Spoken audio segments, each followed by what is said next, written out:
Hello everyone and a very warm welcome to you all in NCERT MCQs दुनिया।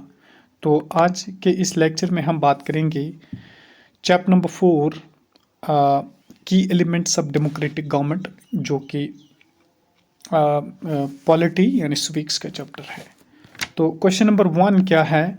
For how many years is the Indian government elected? कहते हैं कि Indian government जो है कितने सालों तक उसको इलेक्ट किया जाता है। तो इसका राइट आंसर होगा 5 ईयर्स, 5 साल तक। फिर उसके बाद 5 साल के बाद इलेक्शंस फिर होते हैं। Question number 2, the right to vote enables people to elect there.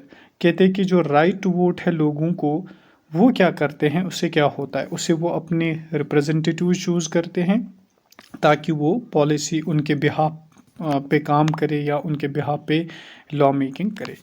Question number 3, the Indian dash dash lays down the basic rules that have to be followed by everyone। कहते हैं कि किस में इंडिया के basic rules हैं जो हर एक को फॉलो करने चाहिए। तो इसका राइट आंसर सीधे होगा कॉन्स्टिट्यूशन में, जिसमें बेसिक रूल्स हैं जो हर एक को फॉलो करने होंगे। Question number 4, how are people of South Africa divided before independence. कहते हैं कि जो साउथ अफ्रीका के लोग थे वो किस तरह से डिवाइड थे इंडिपेंडेंस से पहले। तो साउथ अफ्रीका जो थी ना, वहाँ पे अपार्थीड रूल लॉ था, जिसमें डिस्क्रिमिनेशन हो रही थी ब्लैक पीपल के साथ। उनको अच्छा स्टेटस नहीं दिया जाता था, उनके लिए बेस्ट लैंड वगैरह अवेलेबल नहीं थी जो वाइट पीपल के लिए अवेलेबल थी। तो इसका राइट आंसर होगा all of the above. White people, black people, coloured races सब पे डिवाइड किया था, और इवन इंडियंस भी वहाँ पे मौजूद थे जो कि ट्रेड वगैरह की सूरत में वहाँ पे चले गए थे। Question number 5, what does apartheid mean. कहते हैं कि अपार्थीड का मतलब क्या होता है। तो अपार्थीड का मतलब होता है सिंपली सेपरेशन, यानी वाइट पीपल को, ब्लैक पीपल को वाइट पीपल से सेपरेट किया जाता था कि ये अच्छे लोग नहीं हैं। Question number 6, what is the official language of South Africa. कहते हैं कि साउथ अफ्रीका की ऑफिशियल लैंग्वेज क्या है। तो ऑफिशियल लैंग्वेज है उनकी ज़ूलू। ठीक, official language of South Africa Zulu है। Question number 7, a group of people sharing A common profession और इंटरेस्ट। कहते हैं कि जो एक ग्रुप है जो कॉमन प्रोफेशन और कॉमन इंटरेस्ट को शेयर करता है, तो उसको क्या कहते हैं। तो उसका राइट आंसर होगा फ्रैटर्निटी, यानी भाईचारा। Question number 8, when was Hector killed by the police bullet। कहते हैं कि हेक्टर जो पीटरसन था वो कब किल किया गया। तो 30 अप्रैल 1966 में। तो अगर आपको चैप्टर पढ़ा होगा तो माया की स्टोरी, जो अपनी मदर को बोल रही थी कि ये किसका फोटो है, तो उसने वहाँ पे जवाब दिया ये एक हेक्टर था पीटरसन, जिसको किल किया गया था इस बुनियाद पर कि उन्होंने एक प्रोटेस्ट किया था। Question number 9, when did Africa became a democratic. कहते अफ्रीका फिर डेमोक्रेटिक कब बना, यानी इस अपार्थीड लॉ से कब बाहर आया। तो 1994 इसका राइट आंसर है। Question number 10, it is condition in which all citizens are guaranteed decent standard of life is called। कहते हैं कि कौन सी कंडीशन ऐसी है जिसमें हर एक को गारंटी किया जाता है एक डिसेंट स्टैंडर्ड ऑफ लाइफ, यानी हर एक को इक्वल स्टेटस दिया जा रहा है। तो इसका राइट आंसर होगा पॉलिटिकल जस्टिस उसको कहते हैं। तो पॉलिटिकल जस्टिस में हर एक को एक डिसेंट स्टैंडर्ड दिया जाता है। Question number 11, who was the leader of African national Congress. कहते हैं अफ्रीकन नेशनल कांग्रेस का लीडर कौन था, यानी जिसने अपार्थीज़म यानी सेपरेशन को ख़त्म किया। तो इसका राइट आंसर होगा बी, नेल्सन मंडेला। तो नेल्सन मंडेला ने इसके लिए बहुत सारा जेल भी काटा। उसके बाद आफ्टर दैट उसने अपार्थीड लॉ को हराया। Question number 12, which are the 2 houses of parliament. तो इसका राइट आंसर क्या है, राज्यसभा एंड लोकसभा इसका राइट आंसर होगा। ये 2 हाउसेस हैं पार्लियामेंट के। तो question number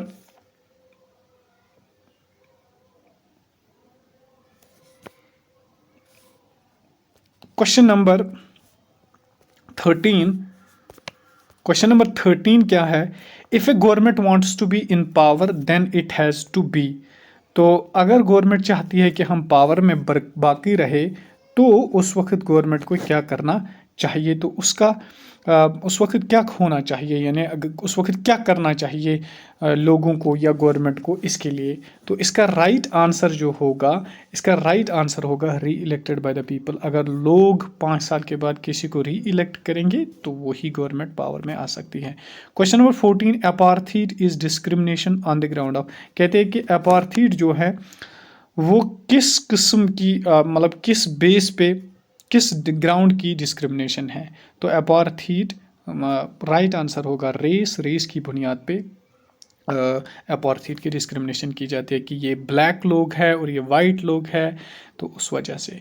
question number 15, dash dash means that all citizens of 18 years and above in the country have the right to vote.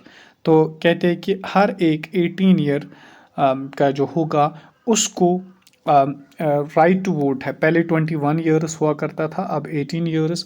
तो राइट टू वोट उसका मतलब क्या है, उसको कहते हैं यूनिवर्सल एडल्ट फ्रेंचाइज, जिसका जिक्र गांधी जी ने यंग इंडिया यानी उन्होंने एक जर्नल लिखा था 1931 में, उसमें किया है। Question number 16, which issue can become a source of conflict between states.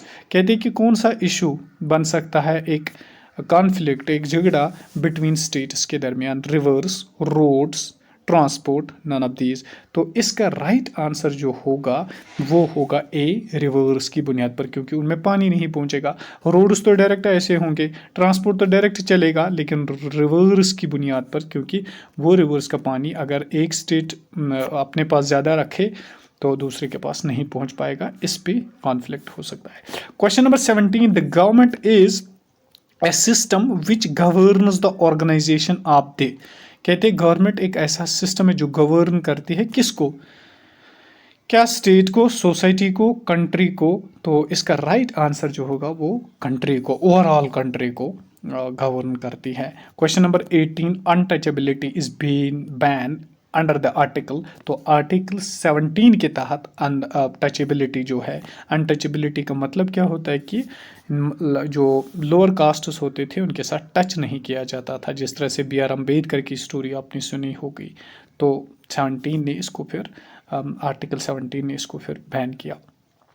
Question number 19, the dispute between Karnataka and Tamil Nadu was for water of river.